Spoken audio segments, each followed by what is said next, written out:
오늘 보가모 교회에 대한 말씀을 드리겠는데, 이 보가모는 마지막 왕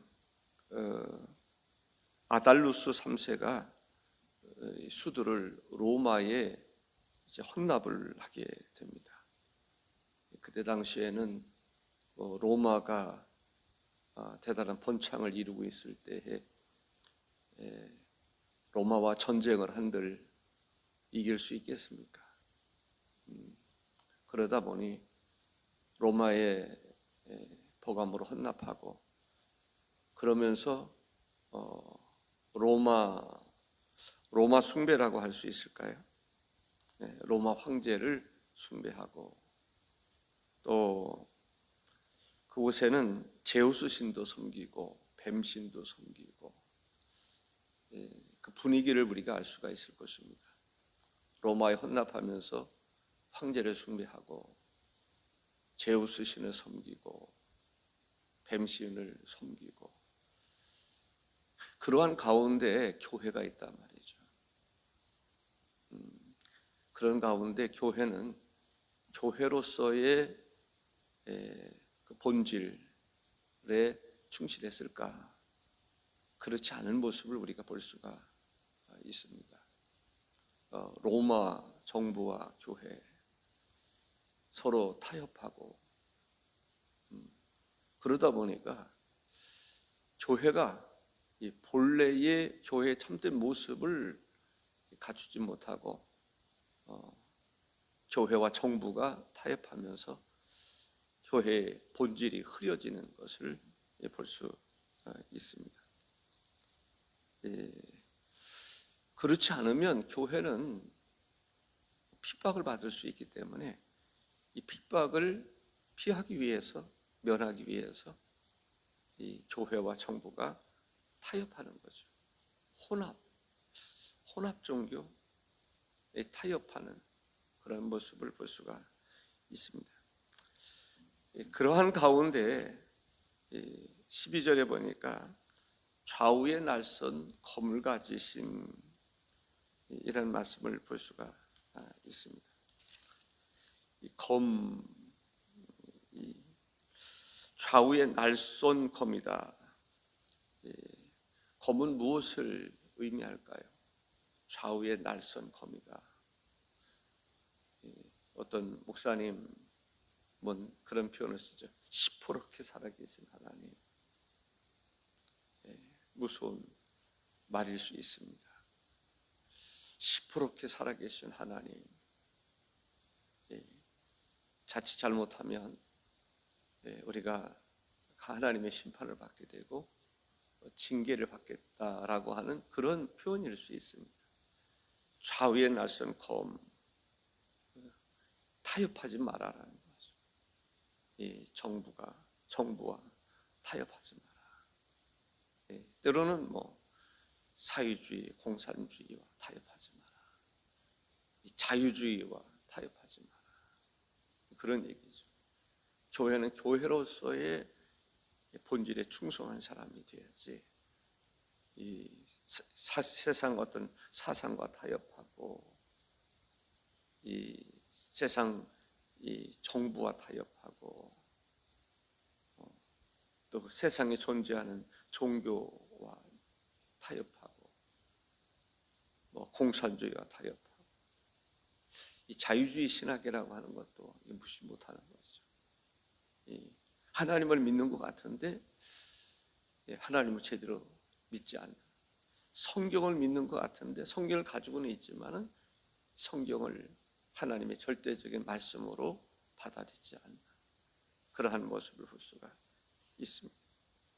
이러한 이 교회에 대한 하나님의 심판을 이야기하고 있음을 볼 수가 있습니다. 우리가 하나님 말씀은 살았고 운동력이 있다라고 말씀하지 않습니까? 정말 오늘날도 살았고 운동력 있는 그 말씀을 우리가 먹고 그 말씀과 더불어 살아간다는 것은 매우 중요한 일입니다. 사람의 힘으로 잘 안 되는 것 같아요. 그래서 하나님 앞에 우리가 기도하고 하셔야 됩니다. 사모함이 있어야 됩니다. 하나님 말씀과 성령의 인도하심과 역사하심을 따라 살아가는 그러한 교회 되게 하옵소서. 이 시대를 살아갈 때 정말 교회의 참된 모습을 발견할 수 있는 그러한 참된 모습, 주님으로부터 칭찬받는 교회가 되도록 우리가 기도해야 됩니다. 하나님의 도우심을 구해야 된다. 말씀을 붙잡고 우리가 날마다 말씀을 붙잡고 우리가 매주마다 주보에 보면 그 구역에서 성경을 얼마나 읽었는지 기록하는 곳이 있지 않습니까? 또 성경 필사를 하고 그러한 그런 모습을 볼 때 어떤 하나님만이 아시는 일이지만 열심히 성경을 읽고 묵상하는 그러한 모습들을 볼 수가 있습니다.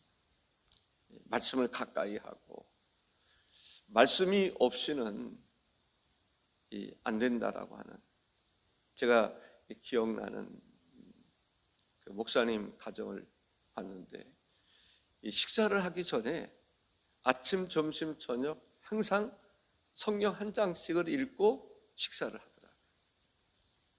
제가 그곳에서 한 달 동안 있었는데 신학교 들어가기 전에 그곳에서 준비한다고 해서 그 목사님이 자기 집에서 공부하도록, 서재에서 공부하도록 배려해 주셔서 그 서재에서 한 달 동안 있은 적이 있습니다. 한 달 동안 있으면서 제가 느끼는 것이 바로 그런 거예요. 참 그분 목회를 잘 하시고 훌륭하신 그 목사님으로 활동하셨던 분이십니다. 총회적으로도 또 모범이 되는 그러한 교회였습니다. 그 뒤에 이제 충주로 가셔서 그 목회를 하셨는데 그곳에도 한번 제가 찾아뵌 적이 있습니다. 매일같이 하루 3번, 그러니까 기본적으로 하루에 3장씩은 항상 그 가정에서 성경을 읽는 거죠. 최소한 밥 먹기 전에 성경 한 장씩 돌아가면서 읽고 식사하고, 말씀을 양식으로 삼고자 하는, 육의 약신을 먹기 전에 영적인 하나님의 말씀을 먼저 내가 먹어야 되겠다라고 하는 그 생각입니다. 13절에 보면 이런 말씀이 있습니다. 내가 어디에 사는지를 내가 아노니 거기는 사단의 권자가 있는 데라. 내가 내 이름을 굳게 잡아서 내 충성된 증인 안디바가 너희 가운데 곧 사탄이 사는 곳에서 죽임을 당할 때에도 나는 나를 믿는 믿음을 저버리지 아니하였도다. 그런 가운데서도 정말 하나님의 말씀대로 살아가는 사람들이 있었다라는 것이죠. 이 죽임을 당할 만큼, 순교를 당할 만큼 그렇게 굳게 서 있는 성도들이 있었음을 볼 수가 있습니다. 그렇습니다. 그러한 이 교회 구루토기와 같은 그러한 사람들이 있는 것이 중요하다라는 거죠. 순교는 아무에게 찾아오는 것이 아닙니다. 이 자유주의 신앙, 그 사람들에게서는 순교가 거의 없어요. 정부와 타협하는 그런 사람들이 순교당하는 일을 보셨습니까? 순교는 정말 복음이 들어가지 않은 곳에 하나님의 복음을 증거하는 사람, 죽음을 무릅쓰고 핍박을 무릅쓰고 위협 전환 가운데서 하나님의 말씀을 선포하고 영적인 활동을 하는 그 사람들에게 순교가 있는 거죠. 이슬람권에서 순교자들이 많이 나오지 않습니다. 그 얘기는 뭐예요? 이슬람이 이 기독교와 어떤 관계냐라는 거죠. 하나님의 복음을 그러한 곳에서 증거한다는 거. 때로는 순교자들이 나옵니다. 또 그런 가운데서 그런 곳은 가지 마라. 위험한 지역이니까 가지 마라. 정부에서도 그럴 수 있겠죠. 그럼에도 불구하고 하나님의 복음을 들고 나가는 사람들이 있습니다. 예수님의 제자들이 순교당하지 않습니까? 왜 그렇습니까? 세상에서 이 보가모 교회와 같은 그런 곳에서 하나님의 복음을 증거하고 하나님 말씀을 담대히 증거할 때 거기에 순교자가 나오는 거죠. 타협하는 그런 가운데서 그럼에도 불구하고 그런 가운데서도 하나님 말씀을 쫓아 성령을 쫓아 말씀을 선포하고 그럴 때 순교자가 나오는 것을 볼 수가 있습니다. 적당히 타협하면. 이 세상은 그럴 거예요. 그렇게 유별나게 믿을 필요가 있는가? 적당히 타협하지. 일제시대 때 신사참배 하듯이 중국에서 순교자들이 많이 나오지 않습니다. 북한에서 순교자들이 많이 나오지 않습니다. 우리나라에도 하나님의 복음이 들어왔을 때 순교자들이 많이 나왔단 말이죠.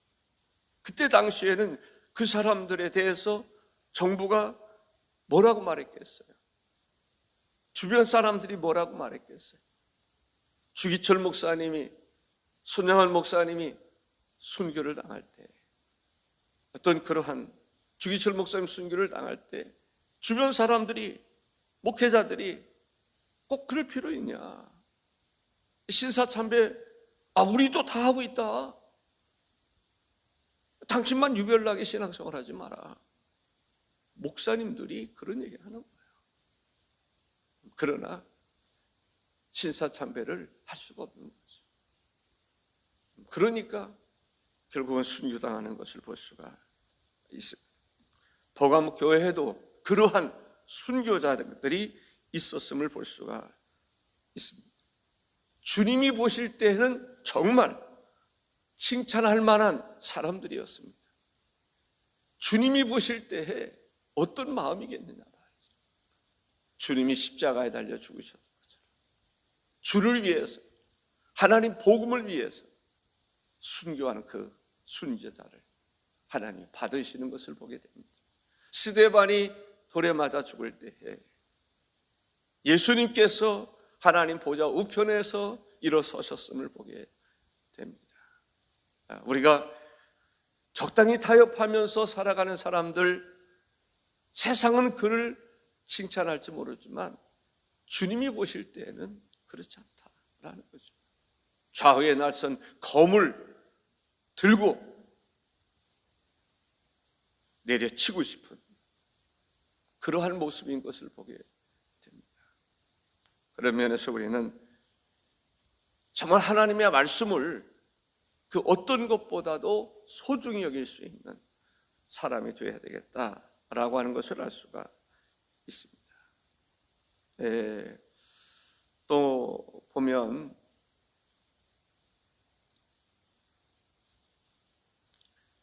니골라당의 교훈을 지키는 자들이 있다라고 말씀하시는 것을 볼 수 있고요.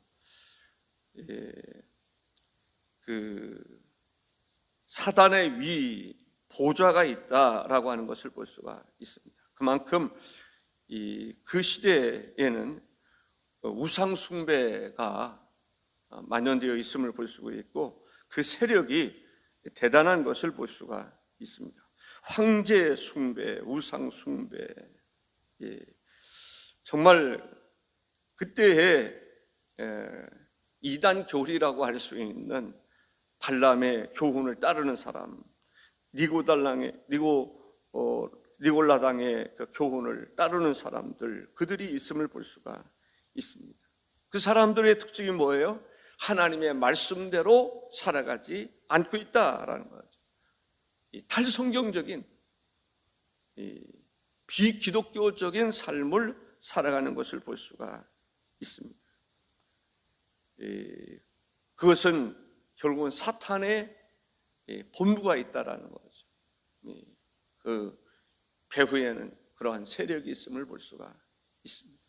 이렇게 교회를 진단하고 그때 당시 국가를 또 지배하는 그런 사람들을 영적으로 분별할 수 있는 것은 성경밖에는 없습니다.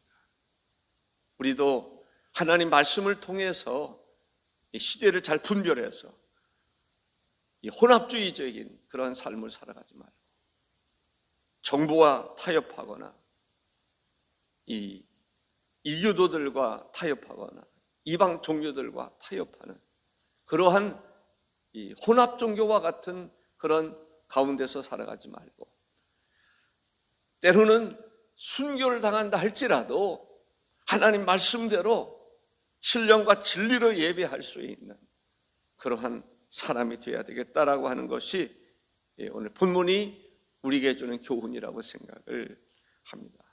그렇게 하기 위해서는 우리가 지난날에 혹시 잘못된 신앙생활을 하고 있다면 그 문제를 놓고 철저하게 회개하고 이제 날마다 순간마다 하나님의 말씀으로 성령을 힘입어서 살아가야 할 줄로 믿습니다.